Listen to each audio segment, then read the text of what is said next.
ঘরের আলো নিভিয়ে দিন, কানে হেডফোন লাগান আর দরজাটা ভালো করে আটকে দিন।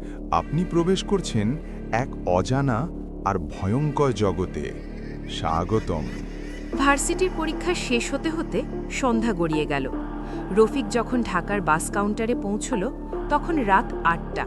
গ্রামের বাড়ি কুষ্টিয়ায় যেতে হবে। শেষ বাসটা কোনো মতে ধরল সে। বাস যখন কুষ্টিয়া হাইওয়ের নির্জন মোড়ে তাকে নামিয়ে দিল তখন রাত ১টা বেজে গেছে। আকাশ কালো মেঘে ঢাকা। আজ আমাবস্যা। টিপটিপ করে বৃষ্টি পড়ছে। এখান থেকে রফিকের গ্রাম আরও প্রায় ৩ মাইল ভেতরে। কোনো ভ্যান বা অটো এই সময় পাওয়া অসম্ভব। রফিক ব্যাগটা কাঁধে ফেলে হাঁটা শুরু করল। গ্রামের এই কাঁচা রাস্তাটা তার ছোটবেলার চেনা। দুপাশে ঘন পাট ক্ষেত আর মাঝে মাঝে বড় বড় গাছ। বাতাসের সাঁই সাঁই শব্দ আর ঝিঝি পোকার ডাক ছাড়া আর কোনো শব্দ নেই। শহরের কোলাহল থেকে এসে এই নিস্তব্ধতা কেমন যেন গা ছমছমে লাগে। মাইলখানেক হাঁটার পর বাতাসের বেগ বাড়ল। বৃষ্টির ফোঁটাও বড় হলো। রফিক ছাতাটা খুলল। সামনেই সেই কুখ্যাত এলাকা মোল্লাবাড়ির বাঁশঝাড়। গ্রামের মুরব্বীরা বলেন এই বাঁশঝাড়ের জায়গাটা ভালো না। বহুকাল আগে এখানে এক নতুন বউকে ডাকাতরা মেরে ফেলেছিল। তার লাশ নাকি বাঁশঝাড়ের পেছনের পুকুরে ফেলা হয়েছিল।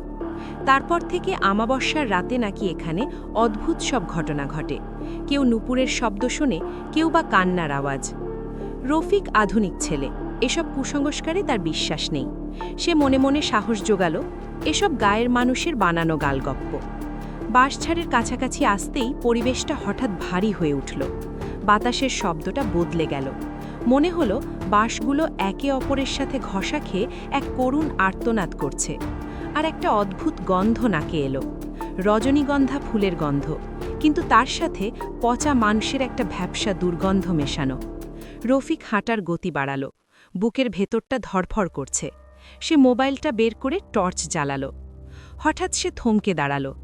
তার মনে হলো ঠিক তার পেছনে কেউ হাঁটছে। ভেজা মাটির ওপর খালি পায়ে হাঁটার শব্দ। ছপ ছপ ছপ। সে ঝট করে পেছনে ফিরল। টর্চের আলো ফেলল। কেউ নেই। শুধু বৃষ্টির জলে ভেজা মাটির রাস্তা আর বাতাসে দুলতে থাকা বাঁশগাছ। ভুল শুনছে হয়তো, রফিক নিজেকে বোঝালো। সে আবার সামনে হাঁটা শুরু করল। কিন্তু শব্দটা আবার শুরু হলো, এবার আরও কাছে। ছপ ছপ ছপ। আর তার সাথে যুক্ত হলো এক অতি সূক্ষ্ম শব্দ। ঝুম ঝুম ঝুম। যেন কেউ পায়ে নুপুর পড়ে তার ঠিক পেছনেই হেঁটে আসছে। রফিকের গলা শুকিয়ে কাঠ। সে দৌড়াতে চাইল, কিন্তু পা দুটো যেন মাটিতে গেঁথে গেছে। সে ঘাড় ঘুরিয়ে তাকানোর সাহস পেল না। সে বাঁশঝাড় পার হয়ে পুকুর পাড়ের কাছাকাছি চলে এসেছে। পুকুরটা বিশাল বড়। অন্ধকারে তার জল আলকাত্রার মতো কালো দেখাচ্ছে। ঠিক সেই মুহূর্তে বাতাসের সাই সাই শব্দ ছাপিয়ে এক কান্নার আওয়াজ ভেসে এলো। কোনো মানুষের গলা এত করুণ হতে পারে রফিকের জানা ছিল না। কান্নাটা আসছে পুকুর পাড়ের বড় বটগাছটার নিচ থেকে। রফিক মন্ত্রমুগ্ধের মতো সেদিকে তাকালো। মোবাইলের টর্চের আলো কাঁপছে। আলো গিয়ে পড়ল বটগাছের নিচে। সেখানে কেউ একজন বসে আছে। লাল রঙের বেনারসি শাড়ি পরা এক নারী। শাড়িটা কাদায় মাখামাখি, বৃষ্টির জলে ভিজে শরীরের সাথে লেপ্টে আছে। সে হাঁটুতে মুখ গুজে ফুপিয়ে ফুপিয়ে কাঁদছে। তার দীর্ঘ কালো চুলগুলো পিঠ বেয়ে মাটিতে ছড়িয়ে পড়েছে। রফিক ভয়ে কাঁপছিল, কিন্তু তার মনে একটা মায়া হলো। এত রাতে এই দুর্যোগে একটি মেয়ে এখানে কাঁদছে। সে কি কোনো বিপদে পড়েছে? রফিক কাঁপা গলায় ডাকল, কে কে ওখানে? আপনার কোনো সাহায্য লাগবে? কান্না থেমে গেল। মুহূর্তের জন্য সব নিস্তব্ধ। এমনকি বৃষ্টির শব্দ যেন কমে গেল। মেয়েটি ধীরে ধীরে মাথা তুলল। তার মুখটা চুলের আড়ালে ঢাকা। সে আস্তে আস্তে উঠে দাঁড়াল। রফিক দেখল তার উচ্চতা স্বাভাবিকের চেয়ে অনেক বেশি। তারপর মেয়েটি রফিকের দিকে ফিরল এবং নিজের মুখের ওপর থেকে চুলগুলো সরাল। রফিকের হাত থেকে মোবাইলটা পড়ে গেল। টর্চটা নিভে গেল। কিন্তু সেই অন্ধকারেও সে যা দেখল তা তার রক্ত হিম হয়ে গেল। মেয়েটির কোনো মুখ ছিল না। যেখানে চোখ, নাক, মুখ থাকার কথা সেখানটা একদম মসৃণ সাদা চামড়ায় ঢাকা। কিন্তু সেই মুখহীন মাথা থেকেই এক বিকট অট্টহাসি ফেটে পড়ল। হাসিটা বাতাসের সাথে মিশে চারিপাশে প্রতিধ্বনিত হতে লাগল। রফিক চিৎকার করতে চাইল, কিন্তু তার গলা দিয়ে কোনো স্বর বের হলো না। সে উন্মাদের মতো উল্টো দিকে দৌড়াতে শুরু করল। ব্যাগ, ছাতা সব ফেলে সে প্রাণপণে দৌড়ালো।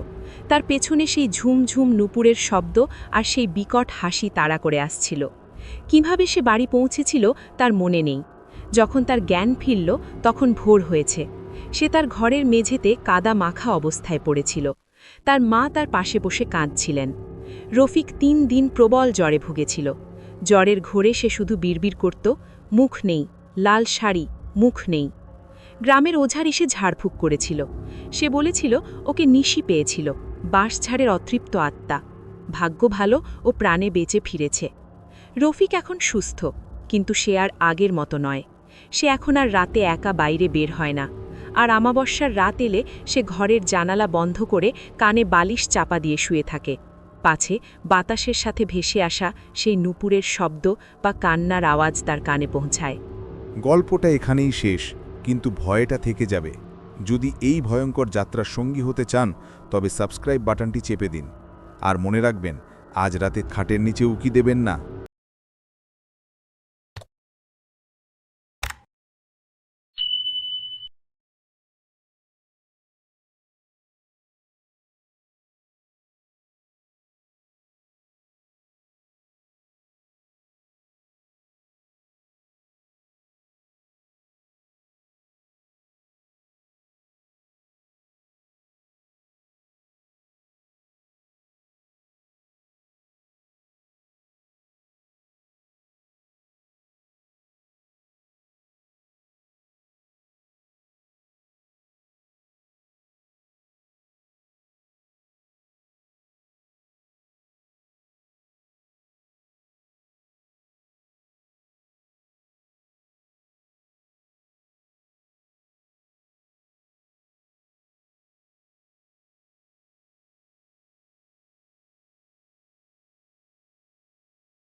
Turn off the lights, put on your headphones, and lock your doors. You have entered the world of the unknown. Welcome to the Dead Hour broadcast.